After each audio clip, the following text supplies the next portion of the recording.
Salam, hörmətli kanal izləyicilərimiz. Bu gün mən evimizin belə bir gözəl bir fasadı ilə tanış edim. Xatırladım ki, evimiz hədiyyəli evdir. Kim bax bu evimizi alsa, bu 011 ona hədiyyədir.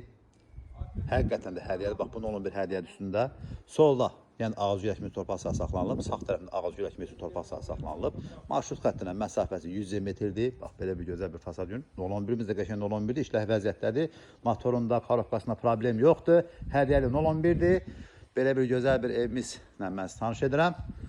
Evimizin sağ tərəfindən, sol tərəfindən məsafə saxlanılıb. Həyətyanı sahəsi demək olar ki, 3 sotdan çox torpaq sahəsi mövcuddur. Bax belə bir gözəl bir həyətyanı sahəsi var.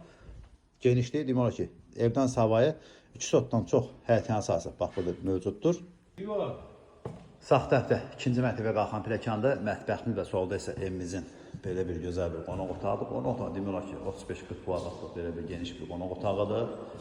Təmir də çox super təmirdir. Mərtəbə arası manat betondur.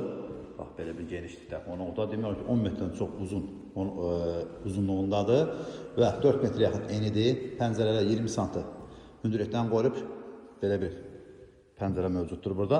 Və buraya isə evimizin sanitär qovşağı və yeri istif olan təsis olunub. Kalorifer sistemi bax buradadır. Bütün sistem çəkilib. Qaz, su, işıq, mərkəzi qan sistemi.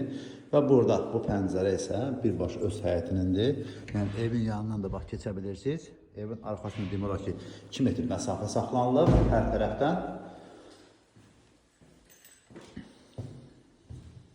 Qiymət çox super qiymətdir. 110 min manat belə bir gözəl bir evimiz satışa çıxıb. Sözsüz ki, deyər alacağım yeni evim olacaq. İndi isə mən size ikinci mərtəbəsindən tanış edim. Pilləkənin altında klodovkadır. Yəni xanımlara lazım olduğu üçün evin içində əşyaları ora qoya bilərsiniz. Süpürgədə pilisosdur, digər məişət əşyalarını qoya bilərsiniz. Balkonuna çıxışı 1, 2, 3 dənə yataq oda, sağda isə evimizin sanitär qovşağı.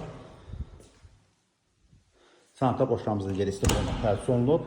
Qapılar da bahalı qapılar, yəni düzlü qapılar deyil. Bir daha xatırlayın, marşrut xəttindən məsafəsi 100 metr məsafədir. Birbaşa şəhərə çıxan marşrut xətti ilə. Evdə torpaq tam bütün sənədləri qaydasındadır. Və buraya isə sonuncu, üçüncü otağıdır. Balkondan da mən həyətyanı sahəsində tanış edim. Bax, belə bir gözəl bir həyətyanı sahəsi var. İnşallah ev olmayan insanlara Allah Teala belə gözəl evlər qismət etsin. Sağda gördüyünüz məktəbdir. Sol tərəf 100 metr məsafədə isə marşrut xəttidir. İnşallah ev olmayan insanlara Allah Teala belə gözəl evlər qismət etsin. Kanalımıza abunə olmağı, video bəyənməyi unutmayın ki, yeni satışa çıxan evlərin birinci növbədə tanış ola biləsiniz.